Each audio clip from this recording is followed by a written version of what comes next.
Are you ready for the Word of God? Yes. Amen. Yes. Matthew chapter 16 verse 18. I'm still in the mood of two languages. Matthew 16, 18. And I also say to you that you are Peter, and on this rock I will build my church, and the gates of Hades shall not prevail against it. In the last Sunday, I was teaching about the characteristic of a local church. And I mentioned that a local church is like a family. Actually, the natural family and the spiritual family or a local church have the parallel pictures of principle. In fact, a local church is compared to also an army, the bride, a field, and a body. But in this teaching series, I want to talk about the church as a family of God. I admit to you that now, after being a Christian for 38, 39 years, I am totally sold out and convinced and persuaded that the best thing we can do in our life is to build a local church in our city and other places in the world. Because I find out that the only institution that will last for eternity is the local church. The Church of Jesus Christ, the ecclesia, will last for eternity. It's the institution that worth to spend time and energy to build. Not only that, Jesus said, I will build my church, and the gates of hell shall not prevail against it. I don't know about you. For me, I love Jesus so much.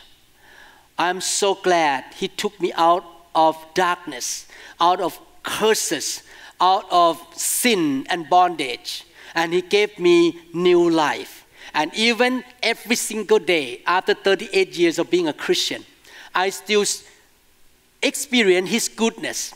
So I cannot help except to love Him. And because I love Him, I want to please Him. And I want to please Him by obeying what He wants to do or what He say in the Bible. And He say, I want to build my church. And I say, yes, Lord, I'm going to be a part of building your church. At that time, I started this church by obedience and by the motivation of love toward the Lord. But after many years have gone by, now I'm more convinced that the church is so important because I find out that according to the Bible, the church is the place where people can receive everything that God has for them. The church is a place of blessing. People come in and get blessed, get healed, get taught, trained, used by God. The church has everything that meet holistic need of people. But we need to build the right church though, not just in any goofy church. We need to build the biblical church, the church that is full of the glory of the Lord, the presence of God, and really present the truth of the Bible. So now I am convinced that it's worth my time and my energy and everything in my life to pour out my life into building the church. Last time we learned the characteristic of the family. The family is a place of commitment. When I married Pastor Da many years ago in early 80, I never intend to divorce her. I want to live with her until death separates us. In the same way, when we gave our life to Jesus, we are the bride, He is the bridegroom. We want to commit our life to Him forever, for eternity. It's a commitment. And when we commit our life to Jesus, we commit our life to His body, to the local church. We have only 24 hours a day, only 7 days a week. We have limited energy and resources. Therefore, we need to focus. And I focus on my family. I built my family, Pastor Da, and my kids. And out of this family, I can bless other people. I need to focus. One of the anesthesiologists say like this in the operating room at Evergreen Hospital. Happy wife, happy life. 2 wives, you have no life. 3 wives, you work for life. So I decided to have 1 wife and 1 family because I don't want to have no life or work for life. I want to retire one day from the medical work. So in the same way with the church, we need to have a clear family. Where is my family? And in that family, we commit our life there, build it, and out of that family, we can bless the nations together. I don't believe in church hopping. I don't believe in have many homes here and there and there. You cannot divide yourself too much. You need to commit your life to one place. That's why the church is about commitment to Jesus and commitment to the church of Jesus Christ. Number 2, we learned last Sunday is that the church is like a family where people who came in will get trained, taught, and also nourished and grow up and being made disciple to grow to become a disciple. I'm not worried about the size of the church. I'm more concerned about my members here are discipled or not. Are they growing or not? Are they moving from glory to become like Christ or not? Because the church is a place of maturing people until they attain to the whole measure of the fullness of Christ. The church is not just a place of giving money and spend money and all kind of entertainment, but the church is a place of training, discipleship. Now we're going to go to the 3rd characteristic of the spiritual family. Genesis chapter 2 verse 18, the Lord God said, "It is not good for the man to be alone. I will make a helper suitable for him." God knows that a person cannot live by himself. He needs help. She needs help. He builds community. He wants people to come together and serve one another and help one another. A family is a place where people join together and help and support one another. On Friday night, there is a question in my care group. The care group leader asked people to say, "What is the best food you can cook?" And Pastor Da looked at my face and she knows I'm in trouble. Because I don't know how to cook. So my answer is boiled egg. It's the best food I can cook. I thank God I can cut on people's head and people's body to make money to feed my family. But at the same time, I need help. Pastor Da cooked for me. Without Pastor Da, I would have eaten boiled egg every single day. I need help. Psalm chapter 68 verse 6. God sets the lowly in families. He leads forth the prisoner with singing, but the rebellious live in a sun-scorched land. God set family to take care of the lonely.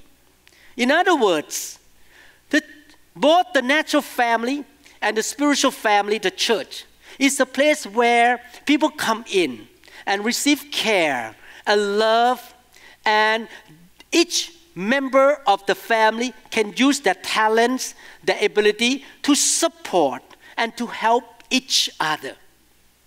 So the picture of the local church is the place where people come in and everyone gets involved. Everyone say, "Use me. I'm good at computer. I'm good at cooking. I'm good at eating. No, I'm good at drawing picture. I'm good at singing. I'm good at playing drum. Use me. I want to support. I want to put something into this house. I want to take responsibility to serve and to be the blessing to other people." The church is not like a hotel where people come in, sleep, get up, and say bye-bye. It's still dirty everywhere. The bed's still messy, and I pay my money and I'm leaving. The church is not like a restaurant. People come in and eat and then walk away, and people have to clean up the table and wash the dishes. No, the church is a family. We all take some responsibility to look after the house of God or the family of God. 1 Timothy chapter 5 verse 8 say, if anyone does not provide for his relatives, and especially for his immediate family, he has denied the faith and is worse than an unbeliever. So, husband and wife, husband take care of the wife and the kids, the wife take care of the husband and the kids get involved in serving, and we take care of each other in the family, our immediate family. The same thing in the church. We are a family. So we should find out, what is my calling? What is my gift? What is my passion? What is my talent? What is the grace of God in my life that I can use to be the blessing, to be the helper, to be the comforter, to be the contributor to the church of God?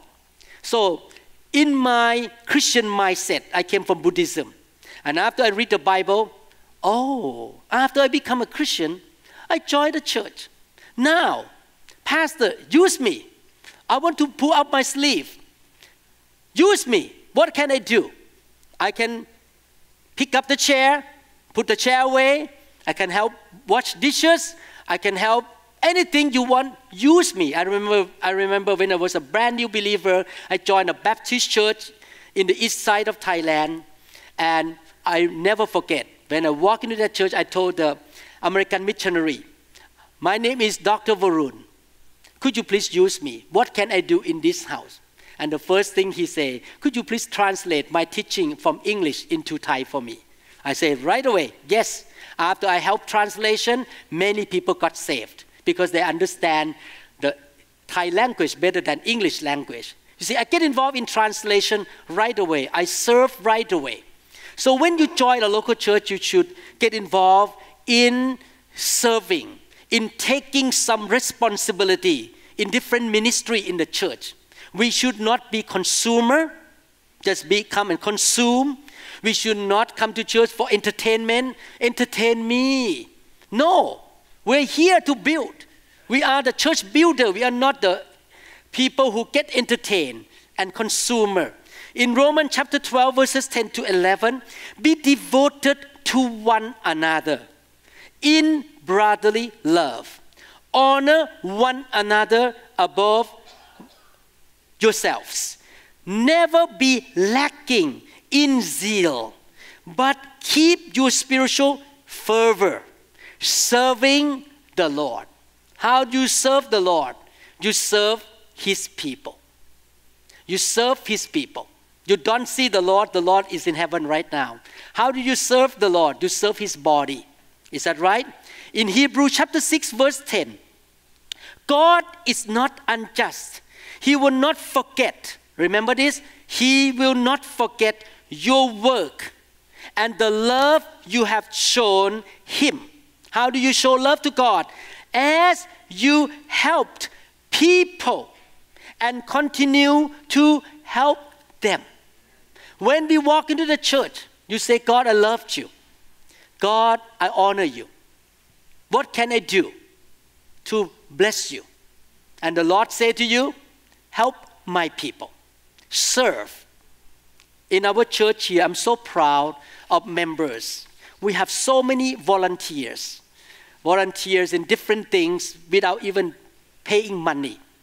You know, many churches in the world, to get a worship team up here, you have to pay them money to play drum, to play music. But our church, all the worship team serve free of charge. They use their talents. People in this church, the video team, the children program team, they all volunteer to serve the Lord. They know that God will not forget what they do for the Lord. And what happened after that, God will bless them and bless their family. I want to encourage all of you from now on. We have this biblical mentality. Lord, I want to serve you by serving your people. I'm willing, even little job, just smiling, greeting people at the front door, maybe helping to clean up the floor a little bit, or doing something. Lord, use me. God doesn't care whether you are the preacher or you just doing something else that doesn't seem to be important in the eyes of God. But if you serve, He see your willingness. You see your faithfulness. And He will give you rewards when you go to heaven. You participate in building His house in the local church first. That's why I like what the book of Acts says. In Jerusalem, Judea, Samaria, and to the end of the earth. You start to build a local church in your city. And from that church, you can bless many, many places later on.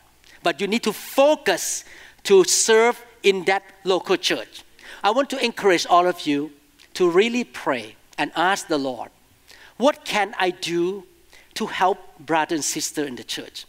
Some of you may be good at repairing cars.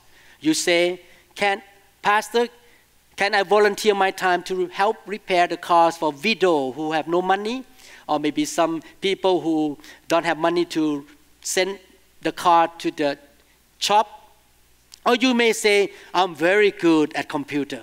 Can you use me for that area in the church? I'm used at IT. Actually, I want to have volunteer. The Lord spoke to me yesterday that we should have a young adult group ministry in the church. We have care groups, but we don't have a clear young adult ministry yet.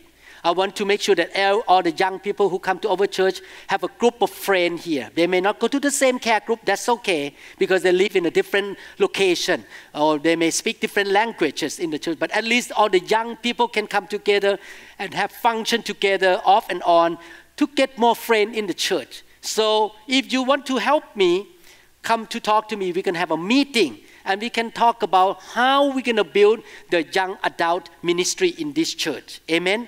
We can volunteer to do different things in the church. Amen. That is number 3. Willing to serve, willing to take responsibility in the house of God. Look at another one. The church is the family. Can you imagine if I live with my wife for years and years, but we never spend time and talk to each other? I never know her that well. She never know me that well. We never spend time. How our relationship gonna be?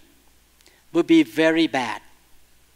So in a family, we need to build relationship. We need to get to know each other, talk, communicate. I will come up with a teaching called Communication in Families very soon. We need to learn how to communicate with one another. Spend time together. The Bible says, if you love me, you love my people. Love is the most important thing in the Bible. So the church is a place of loving relationship. It's not a football stadium that people come in, enjoy some singing, some people up here, and then some preaching, and then boop, disappear.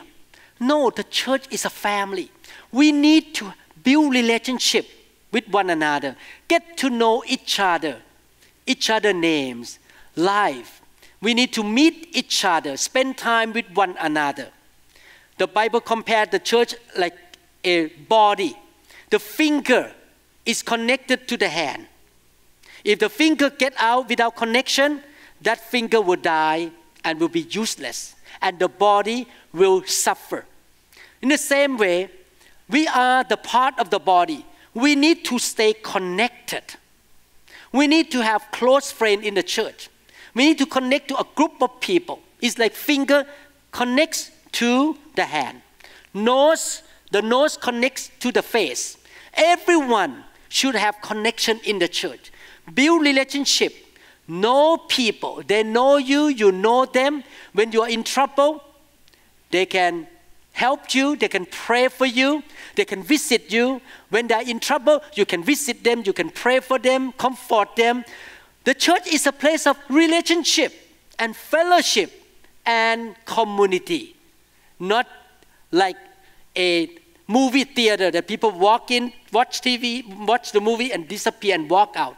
We need to make a decision. I'm going to get to know people in the church.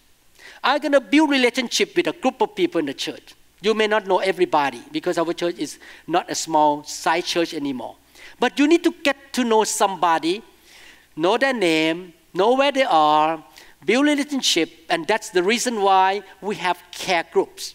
And that's why I want to build a young adult ministry so that people will get to know each other and love one another and help each other.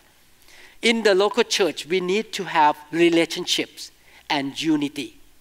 How can we have relationship if we don't spend time? We need to spend time. That's why, you notice one thing?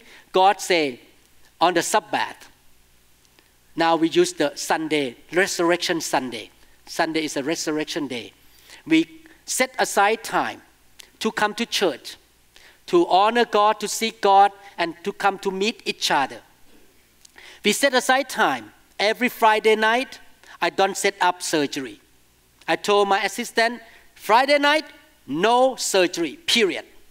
No surgery on Monday morning and actually Sunday. Sunday all day, no surgery. I can do Monday night, I can do Tuesday night. If there is something urgent need, I can do, but not Friday night. I set aside the time on Friday night that I can go to care groups and I can meet people, share with people, listen to testimony, pray for one another, and see God answering the prayer.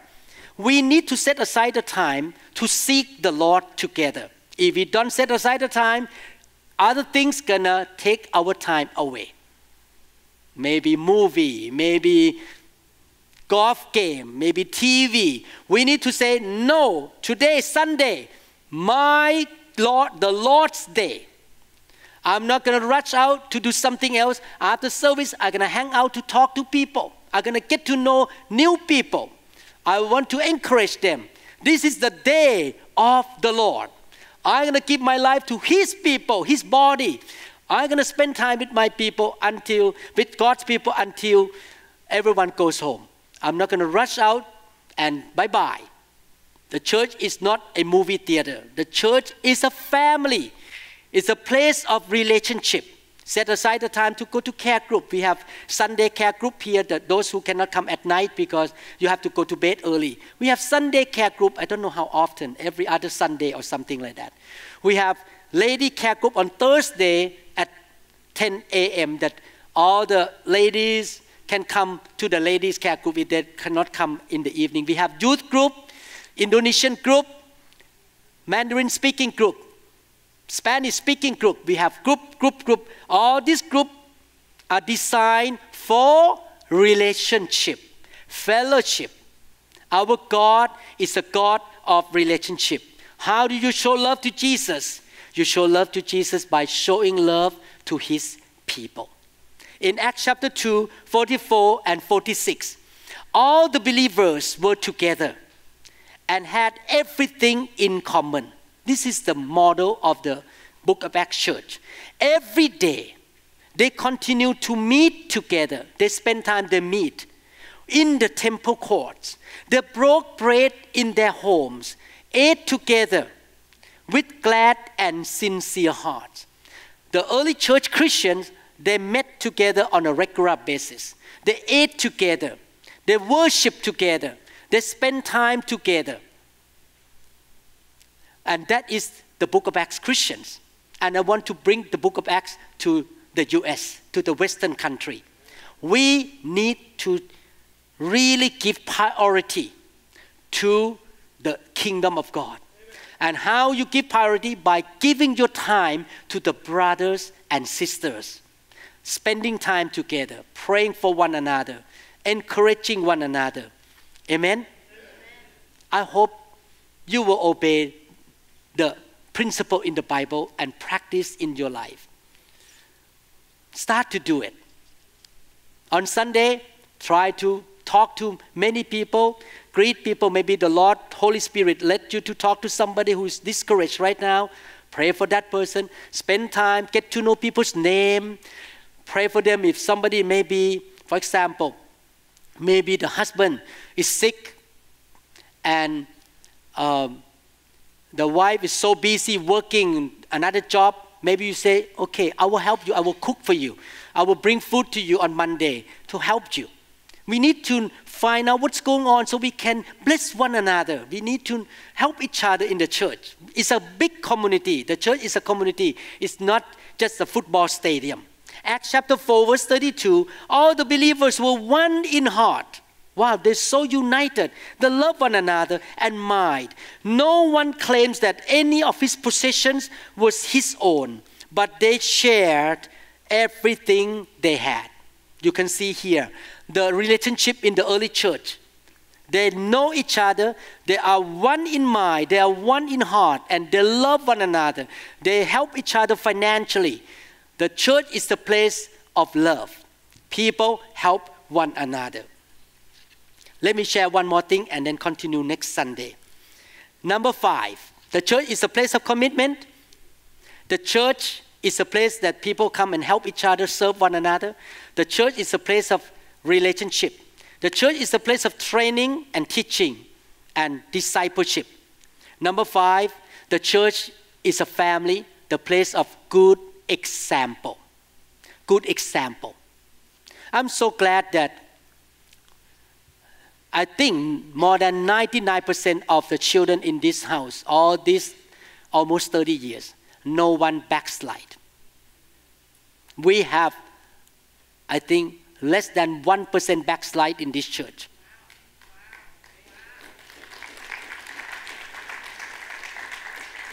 Do you know the reason why? Even though I love to lay hand, pat, and move in the fire, move in the power, I love to preach, I love to make disciples, but the Lord told me from the first day I started the church, He said, my church is a family. The church is where your kids come and they love to come. Because they don't come here for religion. They came here to meet their uncle and auntie and their brother and sister. And they see good example of the adult in the church. The church is a place of good example. They need to see good example. How I treat my wife. How I posture myself. How I communicate. How I treat my family. How I spend my time and my money. How I worship the Lord. Every Sunday I come, I worship the Lord fully. You know why? Not only that I love to worship, because I want the spiritual children in this church to see that, hey, even this neurosurgeon, he's 65 years old. He's still dancing. He's still jumping up and down because I love God. They need to see example. I don't hide in the room out there in the worship time and waiting and drinking coffee, waiting to come to the pulpit and preach and then boop, bye-bye, go out into another room. No, I am here as your father. I need to be example to people. I need to show you that I love God. I love to worship God. I'm serious about the Word of God. I'm serious about the Holy Spirit. I'm serious about holiness. I'm a good husband. I'm a good daddy. See me. Chad, you see me as a good daddy. 2 Chads sitting there. This Chad and that Chad. Bing, you see me and I'm a good husband. I'm not a goofy husband. The same thing women see Pastor Da, a very godly wife. You need example.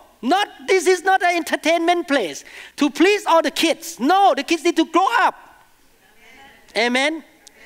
You like it? Hallelujah. Praise the Lord. We need to please the Lord, not please people. Amen.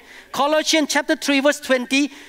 Children, obey your parents in everything, for this pleases the Lord. Let me read a few scriptures and I conclude.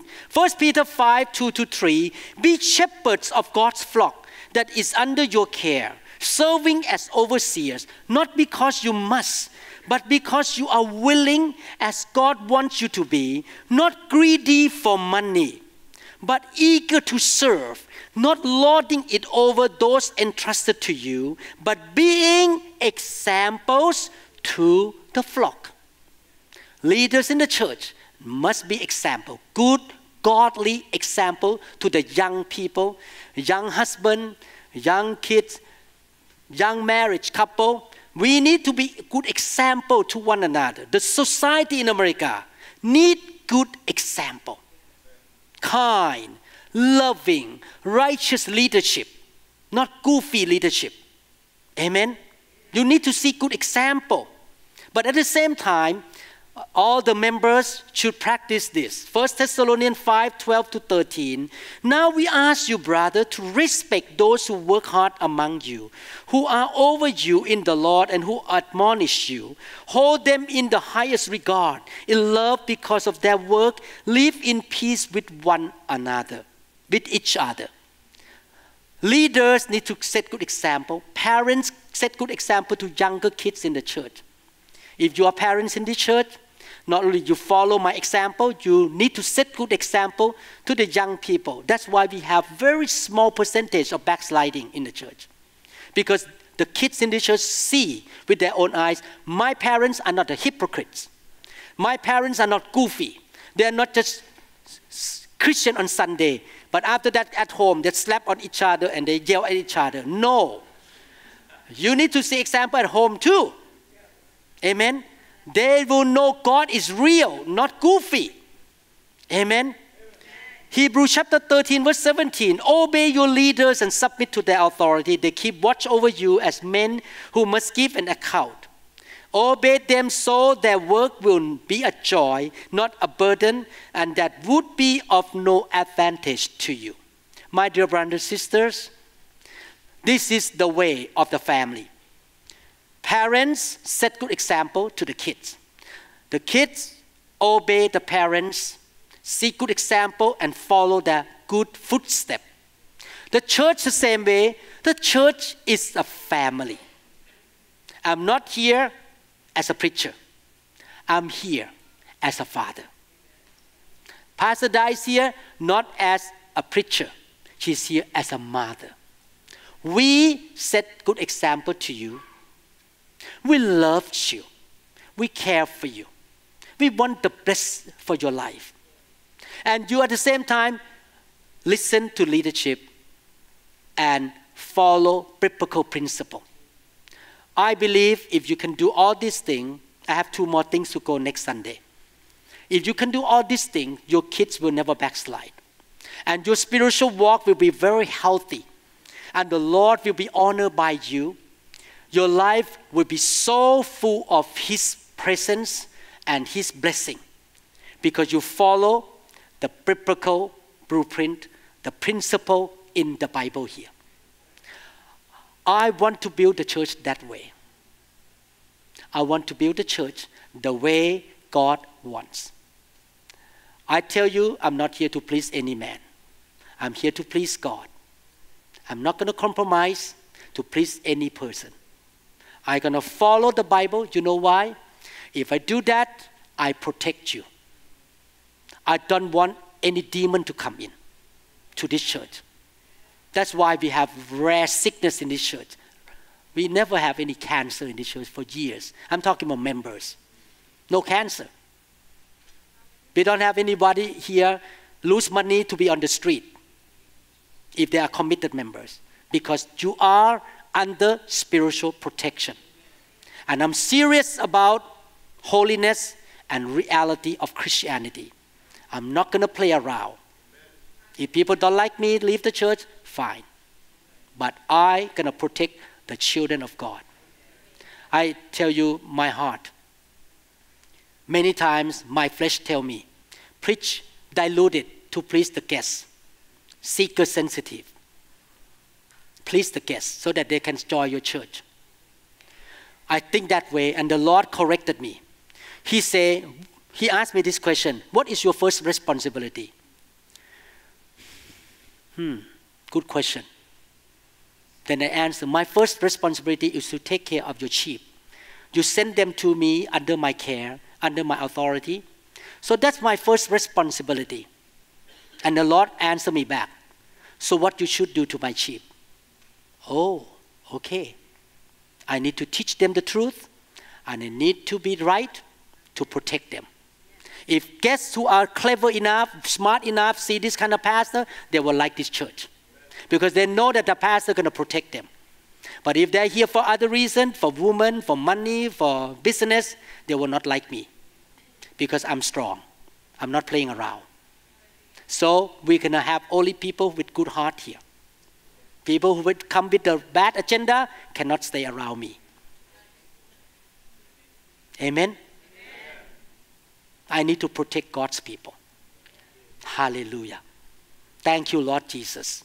Father, we thank you so much for teaching us how to build a spiritual family in every part of the world. We have your Bible, Lord, as our blueprint. We're going to follow what Jesus said, what Paul said, what Peter said. By the inspiration of the Spirit of God, we are not going to walk away from the Word of God. This is our standard, Lord, and we will be led by the Spirit. May your church here be so full of the glory of God, the truth of God. The enemy cannot step into this house to destroy God's people, whether accident, sickness, disease, cursing. We are under your protection because we obey you. The pillar of cloud and the pillar of fire are with us. We will also enter the promised land together, Lord. I pray, Father, no kids in this church shall backslide. They shall know you personally, touched by you, experience you. They will fear you, love you. They will not play game with sin. They will live a life for the kingdom of God. Help all the parents, all the adults in this church to set good example to one another, Lord. Thank you, Lord. In the wonderful name of Jesus Christ. Amen. Amen. Thank you, Lord Jesus.